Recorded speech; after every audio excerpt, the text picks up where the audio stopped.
हरिः ओम् आपादमौलिपर्यन्तं गुरूणाम् आकृतिं स्मरेत् तेन विघ्नाः प्रणश्यन्ति सिद्ध्यन्ति च मनोरथाः।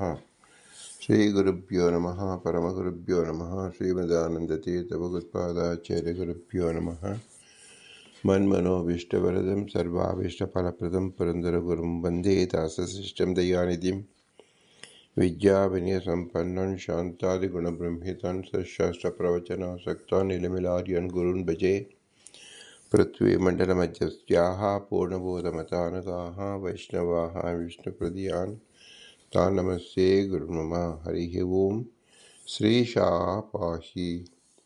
ಅನಂತಕೋಟಿ ಬ್ರಹ್ಮಾಂಡನಾಯಕ ಎಂಬುದು ಶ್ರೀ ಪುರಂದರದಾಸರು ರಚಿಸಿದ ಭವ್ಯ ಗ್ರಂಥ.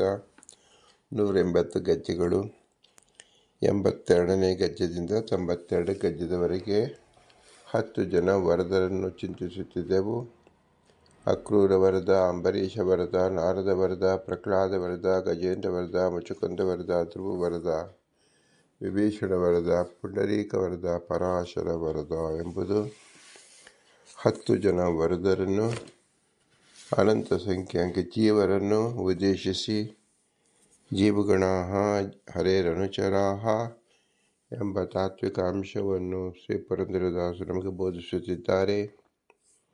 ಈ ಜೀವನನ್ನು ಅರ್ಥ ಮಾಡಿಕೊಳ್ಳುವಾಗ ತಾರತಮ್ಯೋಪೇತವಾಗಿ ಅರ್ಥ ಮಾಡಿಕೊಳ್ಳಬೇಕು.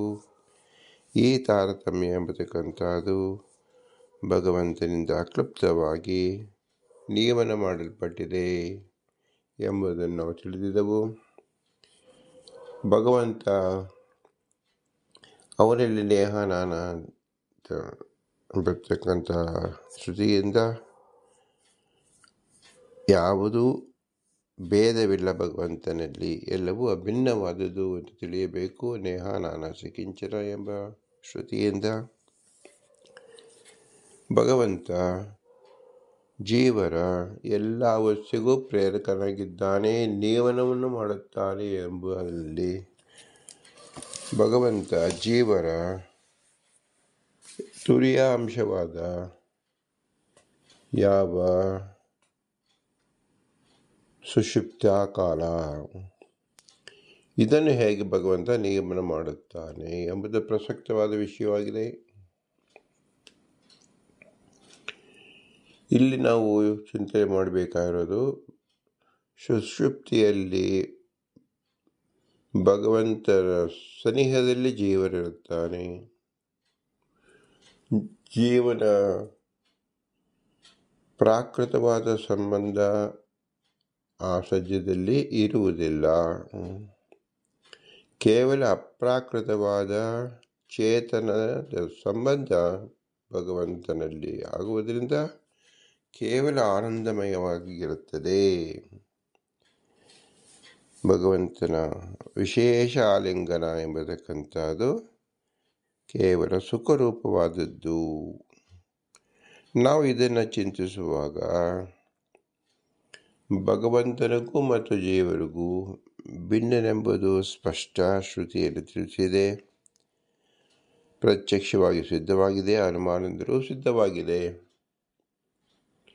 ಇದನ್ನು ಅಂಶಾಧಿಕರಣದಲ್ಲಿ ಶ್ರೀಮದಾನಂದ ತೀರ್ಥರು ವಿಶೇಷ ಆಕಾರವಾಗಿ ತಿಳಿಸುತ್ತಾರೆ. ಜೀವರು ಪರಮಾತ್ಮನ ಅಂಶವೆಂದು ಪುರಾಣ ಉಪನಿಷತ್ತುಗಳಲ್ಲಿ ಹೇಳಿದೆ. ಜೀವ ಪರಮಾತ್ಮನಿಗೆ ಈಗಂತೂ ಭೇದವಿದೆ. ಮುಕ್ತಿಯಲ್ಲಿಯೂ ಜೀವ ಬ್ರಹ್ಮರು ಬೇರೆ ಬೇರೆಯೇ ಆಗಿರುತ್ತಾರೆ ಎಂಬುದನ್ನು ಪ್ರಮಾಣ ವಾಕ್ಯದಿಂದ ಈಗಾಗಲೇ ಸಮರ್ಥಿಸಿದ್ದೇವೆ.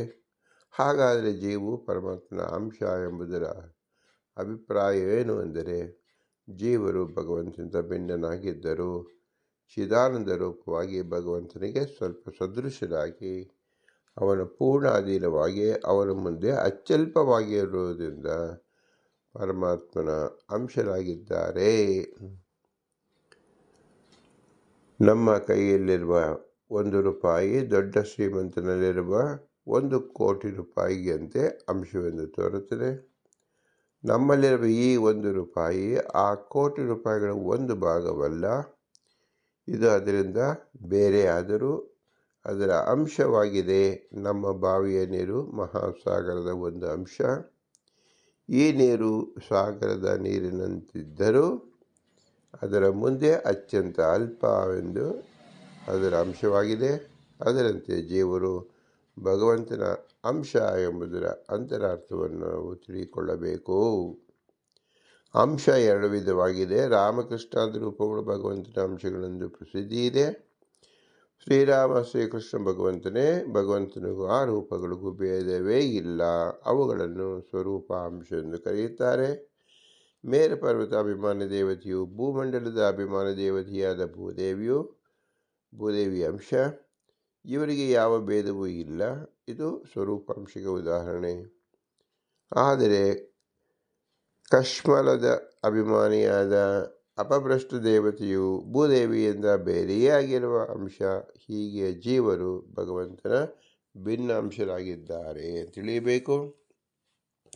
ವೇದ ಉಪನಿಷತ್ತುಗಳಲ್ಲಿ ಜೀವ ಪರಮಾತ್ಮನಿಗೆ ಭೇದವನ್ನು ಹೇಳುವ ವಾಕ್ಯಗಳಿದೆ. ಅಭೇದವನ್ನು ಹೇಳುವಂತೆ ತೋರುವ ವಾಕ್ಯಗಳಿದೆ. ಜೀವರು ಭಗವಂತನ ಅಂಶ ಎಂದು ಹೇಳುವ ವಾಕ್ಯಗಳಿದೆ. ಅಂಶನಲ್ಲ ಎನ್ನುವ ವಾಕ್ಯಗಳೂ ಇವೆ. ಇದುವರೆಗೆ ಹೇಳಿದ ಜೀವ ಪರಮಾತ್ಮನ ಸಂಬಂಧವನ್ನು ದೃಷ್ಟಿಯಲ್ಲಿಟ್ಟುಕೊಂಡರೆ ಈ ವೇದವಾಕ್ಯಗಳಿಗೆ ಯಾವುದೇ ವಿರೋಧವಿಲ್ಲದಂತೆ ಯೋಜಿಸಿ ಜೀವ ಪರಮಾತ್ಮನಿಗೆ ಇರುವ ಪೂರ್ಣ ಭೇದವನ್ನು ಭಗವಂತನ ಮಹಾಮಹಿಮೆಯನ್ನು ಅರಿತುಕೊಳ್ಳಬಹುದು.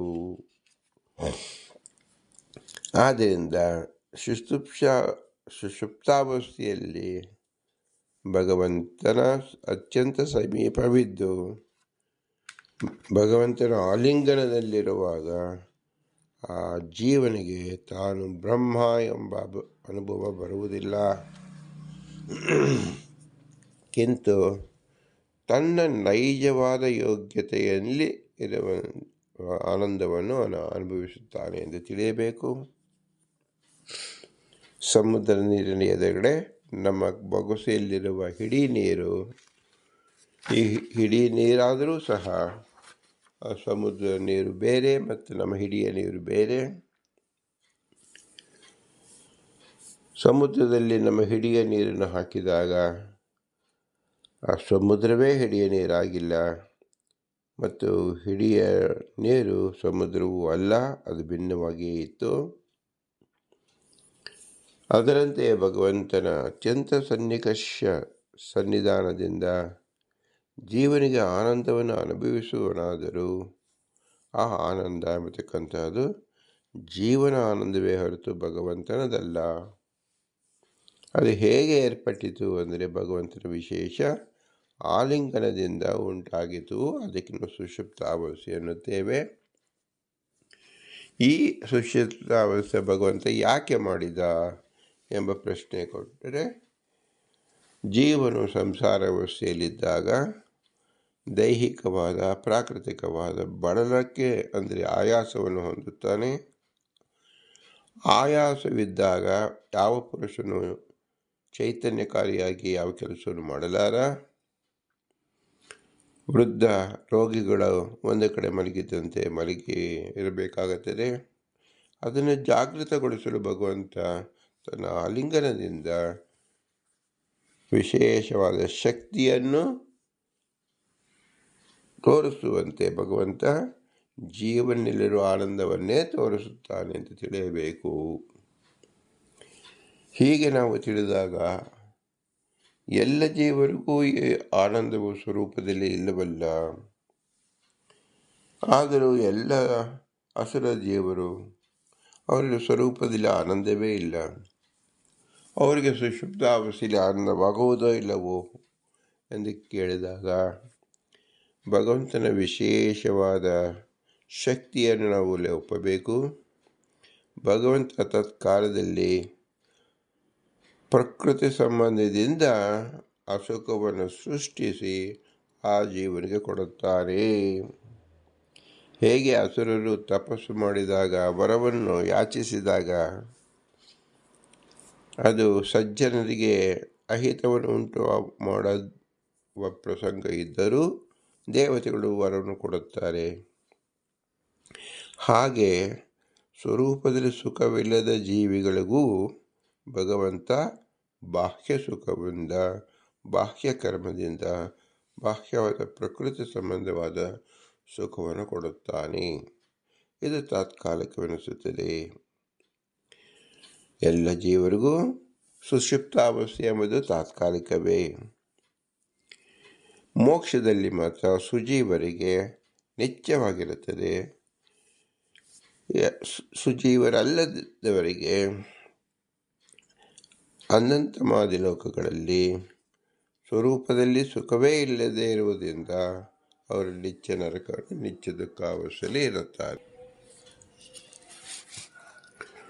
ಮುಕ್ತೈ ಸದಾ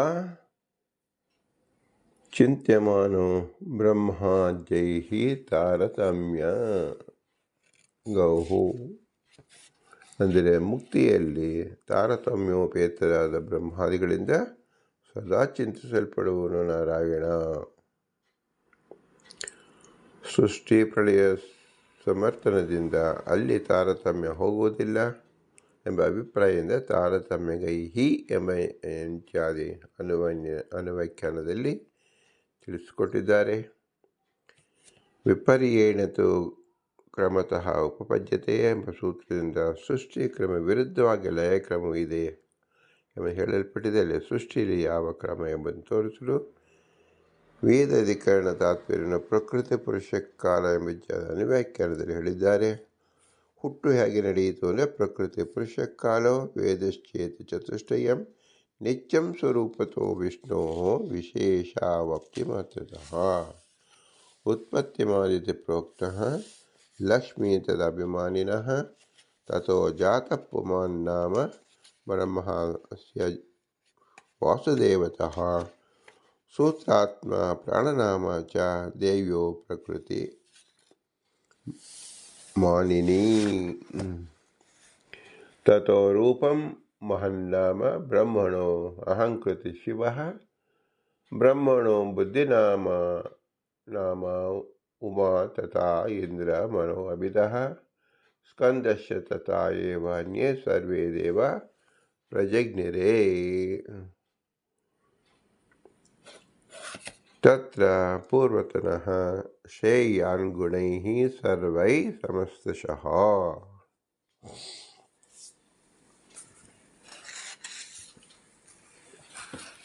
ಸೃಷ್ಟಿ ಲಯ ಕಾರ್ಯಗಳಲ್ಲಿ ಕ್ರಮ ಮತ್ತು ವಿಪರ್ಯ ಸಮರ್ಥವಾಗಿ ತಾತ್ಪರ್ಯವನ್ನು ತತ್ರ ಪೂರ್ವತನಃ ಶ್ರೇಯಾನ್ ಎಂಬ ವಾಕ್ಯದಿಂದ ತಿಳಿಸಿದ್ದಾರೆ.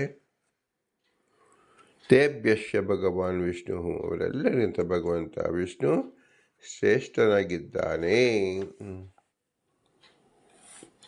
ಯಾಕೆ ಶ್ರೇಷ್ಠವಾಗಿದ್ದಾರೆ ಅಂದರೆ ತದಧೀನ ಇಮೇ ಸದಾ ಜನ್ಮಾದಿಶ್ರಿತಲಯ ಜ್ಞಾನಾದಿ ನೇತಿ ಜ್ಞಾನ ಸಂಪ್ರತಿ ಮೋಕ್ಷಶ್ಚ.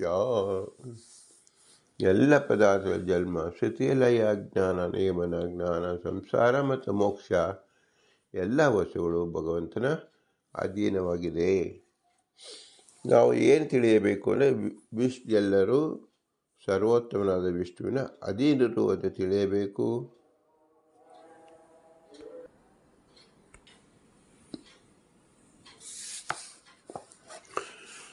ತದಧೀನತ್ವಂ ಏತೇಷಂ ನೈವ ಹೀಯತೆ ಮುಕ್ತಾವಪಿ.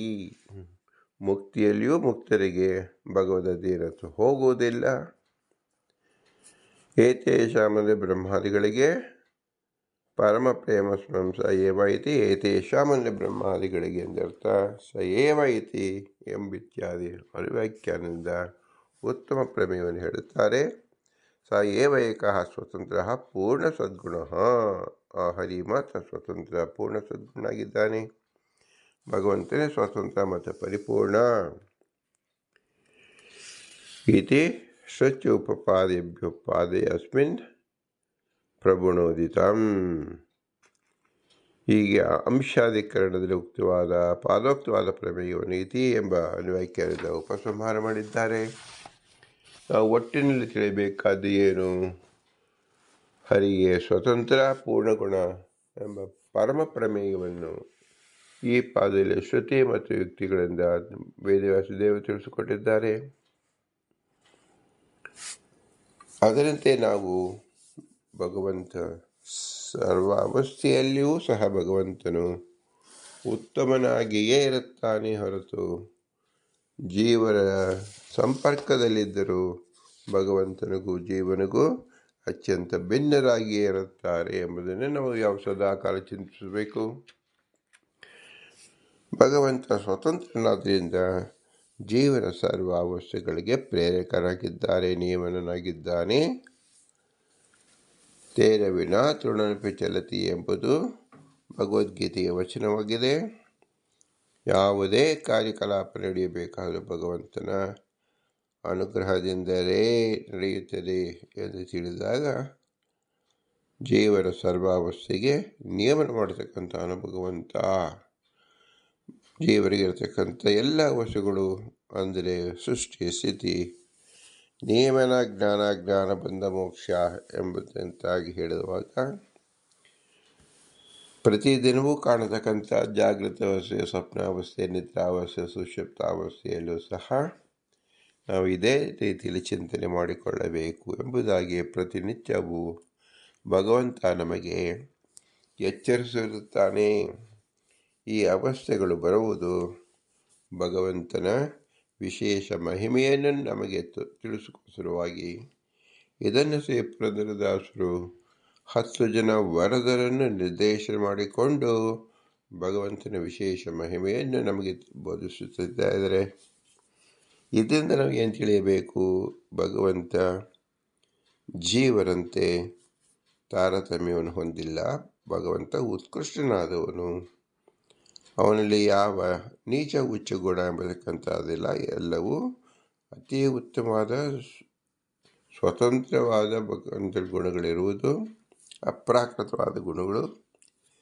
ಜೀವನಲ್ಲಿ ಇರತಕ್ಕಂಥದ್ದು ಅಲ್ಪ ಗುಣಗಳು ಮತ್ತು ಜೀವ ಸಂಸಾರ ಅವಸ್ಥೆಯಲ್ಲಿ ಕೇವಲ ಬಾಹ್ಯ ಕರ್ಮದಿಂದ ಆವೃತರಾಗಿ ಸುಖ ಮತ್ತು ದುಃಖ ಮಿಶ್ರಿತವಾದ ಸಂಸಾರದಲ್ಲಿ ಮಗ್ನರಾಗಿರುತ್ತಾನೆ. ಬಂಧನವಾಗಿ ರೂಪವಾದ ಅನಾದಿ ಕಾಮಕರ್ಮವನ್ನು ಅನುಭವಿಸುತ್ತಿರುತ್ತಾನೆ. ಈ ಅನಾದಿ ಕಾಮಕರ್ಮವನ್ನು ಎಂದಿಗೆ ಭಗವಂತನ ವಿಶೇಷ ದೃಷ್ಟಿಯಿಂದ ನಾಶ ಮಾಡಿಕೊಳ್ಳುತ್ತಾನೋ ಆಗ ಶುದ್ಧನಾದ ಚೈತನ್ಯನಾದ ಆ ಜೀವರು ಭಗವಂತನ ವಿಶೇಷ ಸನ್ನಿಧಾನ ಯುಕ್ತರಾಗುತ್ತಾರೆ. ಸನ್ನಿಧಾನ ಅಂದರೆ ಏನರ್ಥ ಅಂದರೆ ಮೋಕ್ಷದಲ್ಲಿರ್ತಕ್ಕಂಥ ಭಗವಂತನ ಸಾಮೀಪ್ಯದಲ್ಲಿರುತ್ತಾರೆ. ಅವನಂತ ರೂಪವನ್ನು ಹೊಂದುತ್ತಾರೆ ಮತ್ತು ಅವನ ಲೋಕದಲ್ಲೇ ವಾಸ ಮಾಡುತ್ತಾರೆ ಎಂದರ್ಥ. ಇದನ್ನು ಸಾರೂಪ್ಯ, ಸಾಲೋಕ್ಯ ಎಂಬುದಾಗಿ ನಾವು ನಮ್ಮ ಮುಂದೆ ಚಿಂತಿಸುತ್ತೇವೆ. ಎಲ್ಲಿದ್ದರೂ ಸಹ ಜೀವ ಮತ್ತು ಭಗವಂತನಿಗೆ ಭೇದವೇ ಇದೆ. ಭೇದ ಇರುವುದೆಂದರೆ ಸರ್ವ ಸಪ್ರೇರಕ ಎಂಬುದು ಹೊಂದುತ್ತದೆ. ಅಭೇದವಿದ್ದಲ್ಲಿ ನಿಯಮನ ನಿಯಾಮಕ ಎಂಬತಕ್ಕಂಥದ್ದೇ ಕೂಡುವುದಿಲ್ಲ. ಇದನ್ನು ತಿಳಿಸ್ಕೋಸ್ಕರವಾಗಿ ಪುರಂದರದಾಸರು ಅಕ್ರೂರ, ಅಂಬರೀಷ, ನಾರದ ಈ ರೀತಿಯಾಗಿ ವಿವಿಧ ವ್ಯಕ್ತಿಗಳನ್ನು ತಿಳಿಸುವುದರಿಂದ ಎಲ್ಲರ ಮೋಕ್ಷವು ಪ್ರತ್ಯೇಕವಾಗಿದೆ, ವಿಲಕ್ಷಣವಾಗಿದೆ ಎಂಬುದನ್ನು ಸೂಚಿಸುತ್ತಿದ್ದಾರೆ. ಇಂತಹ ವಿಶೇಷ ಗುಣವನ್ನು ಪ್ರಸ್ತಾಪ ಮಾಡಿದ ಶ್ರೀ ಪುರಂದರದಾಸರಿಗೆ ಅನಂತ ನಮಸ್ಕಾರವನ್ನು ಸಲ್ಲಿಸಿ ಅವರ ಅಂತರ್ಯಾಮ ಪುರಂದರ ವಿಠಲ ಭೂಯಿಷ್ಠ ಅಂತ ಮುಕ್ತಿ ವಿಧೇಯವೆಂದು ಹೇಳಿ, ಇಂತಹ ವಿಶೇಷ ಜ್ಞಾನ ನಮಗೆ ತಿಳಿಯಲು ಸಾಧ್ಯವಾಗುವುದು ಕೇವಲ ಮನುಷ್ಯ ಜನ್ಮದಲ್ಲಿ. ಈ ಮನುಷ್ಯ ಜನ್ಮಕ್ಕೆ ಸಹಕಾರಿಯಾದ ನಮ್ಮ ತಂದೆ ತಾಯಿಗಳ ಅನುಗ್ರಹ ರೂಪವನ್ನು ಚಿಂತಿಸಬೇಕು. ತಂದೆ ತಾಯಿಗಳ ಇರುವಿಗೆ ನೆರವಾದ ಗುರು ಹಿರಿಯರ ಅನುಗ್ರಹ ರೂಪವನ್ನು ಚಿಂತಿಸಬೇಕು. ಇವರಲ್ಲಿ ತತ್ವಾಭಿಮಾನ ದೇವತೆಗಳು ನಿಂತು ಈ ಶಕ್ತಿಯನ್ನು, ಬುದ್ಧಿಯನ್ನು ಮಾಡಿದ್ದರಿಂದ ಅವರ ವಿಶೇಷ ಅನುಗ್ರಹವನ್ನು ಚಿಂತಿಸಬೇಕು. ಭಾರತೀಪತಿ ವಾಯುದೇವರು ಇವರೆಲ್ಲರಿಗೂ ಚೇಷ್ಟಾಪ್ರದರಾಗಿ, ಜ್ಞಾನಪ್ರದರಾಗಿ ಭಗವಂತನ ಜ್ಞಾನವನ್ನು ಒದಗಿಸುವುದಕ್ಕೋಸ್ಕರ ಅವರು ಜೀವೋತ್ತಮರಾಗಿದ್ದಾರೆ. ಅವರನ್ನು ವಿಶೇಷವಾಗಿ ನಾವು ಸ್ಮರಿಸಿಕೊಳ್ಳಬೇಕು. ಆದರೆ ಇವರೆಲ್ಲರೂ ಅಸ್ವತಂತ್ರರು. ಸ್ವತಂತ್ರ ಭಗವಂತ ಲಕ್ಷ್ಮೀನಾರಾಯಣ ಮಾತ್ರ. ಅವನು ನಮ್ಮ ಬಿಂಬರೂಪ. ಆ ಬಿಂಬರೂಪದಿಂದಲೇ ನಮಗೆ ಸೃಷ್ಟಿಯಾದಿ ಕ್ರಿಯೆಗಳು ನಡೆದಿದೆ. ಈಗಿನ ಸ್ಥಿತಿಗೂ ನಮ್ಮ ಬಿಂಬನೇ ಕಾರಣ. ಅಂದರೆ ಅವರ ನೇತೃತ್ವದಲ್ಲೇ ನಾವಿದ್ದೇವೆ. ಮತ್ತು ನಾಳೆಯೂ ಅವನೇ ಇರುತ್ತಾನೆ ಎಂಬುದನ್ನು ತಿಳಿಯುವುದೇ ಸರ್ವಾವಸ್ಥಾ ಪ್ರೇರಕಸ್ಥ ಎಂಬತಕ್ಕಂಥದ್ದಾಗಿದೆ. ಇದು ವಿಶೇಷವಾದ ತಾರತಮ್ಯ ದ್ಯೋತಕವಾಗಿದೆ. ನಾವು ಭಗವಂತನ ಅಧೀನದಲ್ಲಿದ್ದೇವೆ ಹೊರತು ನಮ್ಮಿಂದ ಭಗವಂತನಿಗಾಗಬೇಕಾದ್ದು ಏನೂ ಇಲ್ಲ. ಭಗವಂತನ ಯಾವ ಗುಣವೂ ಜೀವನದಲ್ಲಿ ನಾವು ಉತ್ಪ್ರೇಕ್ಷೆಯಾಗಿಯೂ ಸಹ ತೆಗೆದುಕೊಳ್ಳಬಾರದು. ಭಗವಂತನ ಸ್ವಾಧೀನದಲ್ಲಿರ್ತಕ್ಕಂಥದ್ದು, ಜೀವರು ಪರಾಧೀನದಲ್ಲಿರ್ತಕ್ಕಂಥದ್ದು. ಇದನ್ನು ನಾವು ಈ ಲೋಕದಲ್ಲಿ ನೋಡಬಹುದು. ಹಾಗೂ ಉತ್ತಮವಾದ ಮೋಕ್ಷದ ಲೋಕಗಳೂ ಸಹ ನಾವು ನೋಡಬಹುದು. ಇದನ್ನೇ ನಾವು ಗಟ್ಟಿ ಮಾಡಿಕೊಂಡಾಗ ಭಗವಂತನ ನಮ್ಮ ಬಿಂಬರೂಪನ ಉಪಾಸನೆ ನಿತ್ಯ ನಿರಂತರವಾಗಿ ಮಾಡಲು ಸಾಧ್ಯವಾಗುತ್ತದೆ. ಭಗವಂತ ಹರೇ ನಿತ್ಯ, ನನ್ನ ಸ್ವಾಮಿ, ಸದಾ ನೀನು ಸ್ವಾಮಿಯಾಗಿದೆಯೇ ಎಂಬ ಉಪಾಸನೆಯೇ ಬಿಂಬೋಪಾಸನೆ, ಶ್ರೇಷ್ಠವಾದ ಬಿಂಬೋಪಾಸನೆ ಅನಿಸುತ್ತದೆ. ಇದರಿಂದ ಭಗವಂತ ತೃಪ್ತನಾಗಿ, ನಮಗೆ ಸಂತುಷ್ಟನಾಗಿ, ನಮಗೆ ಬೇಕಾದ ಸಕಲ ಇಷ್ಟಾರ್ಥವನ್ನು, ಅಂದರೆ ಆಯಾ ಜೀವನ ಯೋಗ್ಯತಾನುಸಾರವಾಗಿರತಕ್ಕಂಥ ಸುಖವನ್ನು ವ್ಯಕ್ತಪಡಿಸುತ್ತಾನೆ. ಇದೇ ನಮಗೆ ವಿಶೇಷವಾದ ಅನುಗ್ರಹ ರೂಪವಾಗುವುದು. ಆದ್ದರಿಂದ ಭಗವಂತನಿಗೆ ನಾವು ಏನು ಮಾಡಬೇಕು, ಅವನ ವಿಶೇಷವಾದ ಅನುಗ್ರಹ ರೂಪಕ್ಕೆ ಭೂಯಿಷ್ಠಾಂತೆ ನಮ್ಮ ಮುಕ್ತಿ ವಿಧೇಮ, ಭೂಯಿಷ್ಠಾಂತೆ ನಮ್ಮ ಮುಕ್ತಿ ವಿಧೇಮ, ಭೂಯಿಷ್ಠಾಂತೆ ನಮ್ಮ ಮುಕ್ತಿ ವಿಧೇಮ ಎಂದು ಹೇಳಿ ವಿನಮ್ರವಾಗಿ ನಮಿಸೋಣ. ಭಾರತೀಯ ಮುಖ್ಯ ಪ್ರಾಣಾಂತರದ ಶ್ರೀಕೃಷ್ಣ ಅರ್ಪಣಮಸ್ತು. ಹರಿ ಓಂ, ಹರಿ ಓಂ, ಹರಿ ಓಂ. ಇನ್ನು ಮುಂದೆ ಭಗವಂತ ಹೇಗೆ ದೋಷದಿಂದ ದೂರನಾಗಿದ್ದಾನೆ ಎಂಬುದನ್ನು ತಿಳಿದುಕೊಳ್ಳುವ ಪ್ರಯತ್ನ ಮಾಡೋಣ. ಅದನ್ನು ಶ್ರೀ ಪುರಂದರದಾಸರು ಮಾಡಿಸಬೇಕು. ಅದರಿಂದ ನಮಗೆ ವಿಶೇಷ ಜ್ಞಾನ ಏನಾಗುವುದು ಎಂಬುದನ್ನು ಸಹ ಮುಂದಿನ ಉಪನ್ಯಾಸಗಳು ತಿಳಿಯಬಹುದು. ಭಾರತೀಯರ ಮುಖ್ಯ ಪ್ರಾಣಾಂತ ಶ್ರೀಕೃಷ್ಣಾರ್ಪಣ. ಹರಿ ಓಂ, ಹರಿ ಓಂ, ಹರಿ ಓಂ.